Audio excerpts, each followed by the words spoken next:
Mwiriwe canke mwaramutse umwe wese bivanye n'ahatumbereye. Ndabahaye ikaze mu kiganiro c'uno munsi aho tugiye kurabira hamwe ibintu bikomeye cyane. Hari igihe uhora wibaza uti mbega kugira ngo umuntu kwakuze uwo birabira kuki. Uno munsi ngiye kubereka ko umuntu ashobora kuba afite imyaka myinshi ariko waraba ivyo akora, ivyo avuga, ingeso ziwe ugasanga aracari umwana. Ngiye kubereka rero ibintu bitanu. Niwebona ku muntu uzomenye ko umuntu azoba akuze naho uzona ari muremure naho uzobona afise umutwe munini amaboko manini sinzi afise ubwanwa bwinshi uzomenye ko uwo muntu akiri umwana. Je vais te montrer 5 caractéristiques qui montrent qu'un homme est encore immature. Bizokwereka ko umuntu akiri muto mu vyumviro naho ubona umenga asanzwe akuze nk'uko umubona ngo ni umumama arakuze ni umupapa arakuze ariko waraba ivyo akora waraba uko ameze ivyo aserura ivyumviro vyiwe ugasanga aracari umwana muto cane. Karibu cyane rero. Amazina yanje nitwa Apollinaire Nikampaye. Nkaba ndabahaye ikaze kuri no chaîne yanje Apo Business.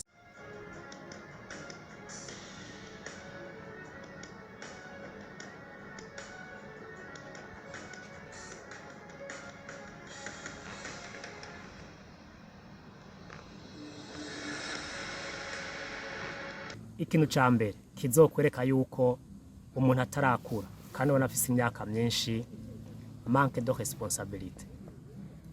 Manque de responsabilité niyo ushobora kurabira ko neza ko umuntu nubwo nafise imyaka myinshi nubwo afise ubwanwa bwinshi uwo muntu ko akiri umwana. No kuvuga no muntu atemera ko ariko saba yakoze. Umuntu ikintu cyose coba agishira ku bandi bantu. Wamubaza uti ko twahanye gahunda ukabushitse saa 8 twavuganye saa 6 vyagenze gute? Ngo urumva ngo nango bace ngo bantu mahanaha ngo nasanze ngo wemeze ukunuku ngo sije nabigize. Urumva wewe ntayegera yemera ko ari ko haro yabigizemo. Avuga ko vyavuye ahandi hantu ariko bitavuye kuri we.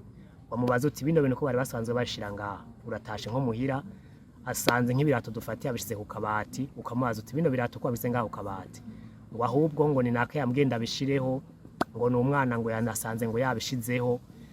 Uwo muntu yamarondera ama excuse imisi yose yamarondera ikintu cotuma atagwa mu ikosa na rimwe. Ikintu cyose umari uti none bwa none nk'ubu ko atakintu gerageza ngo ukore udashakisha basufu mubura warondeye ngo yaye ngo ni oncle yambwiye ngo ndindire ngo none ngo ntarampa ngo ico nokora ngo urumva ngo ni oncle yabigize ngo niwe ngo yampenze niga amashuri ya naya ngo none ngo ntacari karamfasha.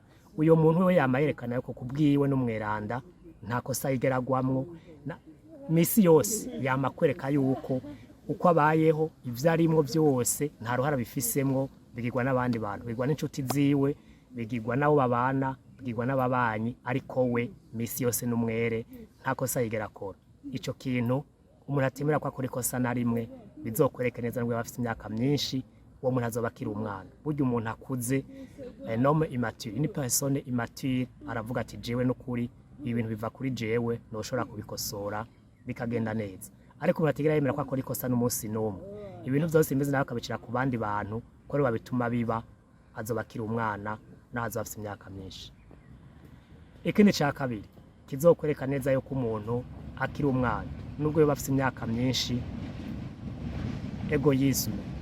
Umuntu yigungirako, umuntu adashaka yuko ivyiwe hari abandi bobironka kwinyungu, ivyo vyogira bifashije umuntu ivyiwe nyene yamavuga ati bitazare inyungu jewe nta kivamo. Ugasanga umuntu namwe muri ku rugendo arafise nk'amahera nimba afise ibihumbi 10 mu mufuko akanka kugura naho yoba imbombo canke naho ivyo biyoba vya 500 agura ivy'igihumbi we waguhe na wajya ibindi ariko akumva ko bitokunda akemera ko inzara imwica hako yo hava gura ivyo biyoba ngo mu bisangire akavuga ati kadukomeze ukunyene nemere nsonze hako mugenzanje yoronkako. Umuntu rero uzobona ameze uko adasangira n'undi muntu atagomba ko ibintu vyiwe vyoba vyofasha abandi bantu bikura ku ikintu nazo bafite imyaka myinshi nazoba ameze gute ubona amenga ngo arashaje n'umunyokuru n'umupapa azoba akiri umwana. Umuntu akuze arasangira n'abandi arafasha abandi ivyiwe aragerwa n'abandi birose kwinyungu akabifashisha abandi ari ivyiyumviro ari uburyo ari iki ariko arafasha abandi bantu. Uwo muntu rero yamagomba kwinezereza nimba abonye mugenzi we aryohewe nimba abonye mugenzi we yarose promotion nimba yabonye inshuti ziwe zimeze neza ziryohewe neza ziri mu kirori agaca yumva arabaye umenga niwe yari kuhaba aho hantu umenga ivyo bintu vyari gutumbera kuri we azoba akiri umwana. Ica gatatu kizokwereka yuko umuntu akiri umwana nubwo ubona ngo afise imyaka myinshi ngo n'umupapa ngo n'umumama, incapacité de faire face aux défis. Umuntu uzosanga atinya ko yohura n'ibibazo, agatinya no gushakisha akazi, agatinya no gushakisha imfashanyo y'ivyiyumviro, imfashanyo y'uburyo, akama afise ubwoba ngo nohava nshakisha sindonke ngo vyoboneka nabi vyomera gute. Uyo muntu uzomenye neza yuko akiri umwana, ukamubwira uti ko ufise amafaranga miliyoni, ko ufise 500,000, nabo kore no business uyikore buke buke, utangure buke buke, bizoje birazamwo uzosanga wungutse. Ngo mbe yango noza kubikora nkaca mpomba naho ngo vyoca bigenda gute. Uwo muntu atinya risk, uwo muntu yanka gutanga ubuzima bushasha, uwo muntu uzomenye yuko akiri umwana.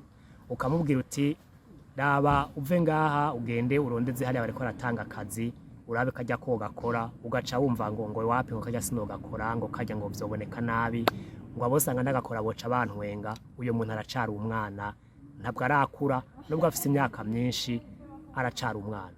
Buryo umuntu yanka kuhura n'ubibazo, atinya ibibazo, ahubwo narabe ukuntu iyo nabikemura vyaramuka bishitse akama bihunga, uyo muntu azoba akiri umwana. Ica kane cokwereka neza yuko umuntu akiri umwana nubwo afise imyaka myinshi, manque de persévérance.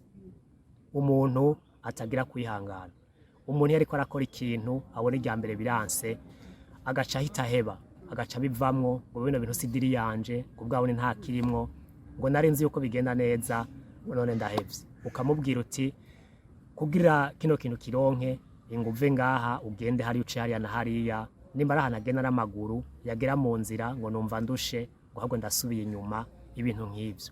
Umuntu atagira kwihangana yakora idiri kanaka abona igeze mu nzira iranse agaca avuga ati ndayihebeye ngaha nyene. No kuvuga umuntu manque de persévérance, umuntu arakora ikintu agaheba n'ingoga. Vyoroshe ko aheba, hakukomeza asatira agumizeko aheba n'ingoga. Niyo umuntu amubariye ati ahantu narumvise yuko iyo abantu kenshi bahageze bica vyanka, aca avuga ati ahubwo ndahevye ntarahashika, kandi we bari gusanga yo harengana. Uwo muntu rero aheba n'ingoga, atazi kubandanya ikintu nubwo coba kigoye, basi afuma atora izindi nzira zindi acamwo kugira kigende neza, azoba akiri umwana. Ica gatanu cokwereka neza ko umuntu akiri umwana nubwo bafise imyaka myinshi, impulsivité. Umuntu afata ingingo n'ingoga na n'ingoga, agahita avuga ati kino kintu ndagihebeye ngaha nyene, nimba mushwanye agaca ahita afata ingingo nyene ngo ntizosubira kuvugana, naho nzokubona hese nzokuramutsa na jewe ntuzondamutse. Agafata ingingo vyihuse ugasanga yiciye n'ibindi bizoza mu nyuma. Nimba umuntu mushwanye ejo birashaka kugenda neza bigahera, hakaza izindi opportunité mukavugana ibintu vyubaka. Mugabo umuntu akiri umwana n'afite imyaka myinshi ahita afata ingingo ngo binyere ngo ndabivuyemo. Nimba ariko arakora akazi muri entreprise kanaka, boss wiwe akamubarira ati ibintu bari kubikora uku nuku canke uwundi muntu kanaka atanga amategeko, agaca kumva arashavuye agaca avuga ngo mbere je ngo sinshaka umuntu abaguma ntaye ku mwanya wari wo wose, bagaca bamukura mu kazi. No kuvuga umuntu kizokwereka neza kandi ko akiri umwana afata ingingo vyihuse ataravye inkurikizi zindi zoboneka mu nyuma, zishobora kuba mbi canke zikaba nziza. Mugabo umuntu afata ingingo vyihuse rimwe na rimwe ataravye inkurikizi zizohaba, azoba akiri umwana nahazoba afise imyaka myinshi. Rero muravyumvise, umuntu ntumurabira ku bwanwa afise, ntumurabira ku burebure, ntumurabira kuki ku mutwe munini, umurabira ku ngeso ziwe, kuvyo akora, kuvyo avuga, nivyo bikwereka neza ko uwo muntu akiri umwana. Ngivyo rero ibintu bitanu bizokwereka neza yuko ukiri umwana. Ukazona umuntu abifise, nimba ari umugenzi wawe, nimba ari uwo mubana, nimba ari iki, uzomenye yuko uwo muntu akiri umwana. Nivyo nabashimiye kuba mwabanye nanje, nizere ko ivyo mugiye kubikurikiza mukanabiraba kuko ndazi yuko vyobafitira akamaro. Ndabasaba kandi gufyonda kuri sabone mwama mwabikoze n'umubandanye mubikora, nanje ndi kumwe namwe. Musangize bino vyumvira abandi, mugira partage, mugire like. Ndazi neza yuko hari benshi babikeneye. Tubaye mwisi umuntu atagifasha uwundi, umuntu atagiterera ivyumvira uyundi, umuntu bantu bose basigaye ari banyamwigendako. Nanje nahisemo gusangira namwe ivyumviro bitandukanye, ndazi yuko bizobafasha cane. Tuzosubira, mwakoze gose.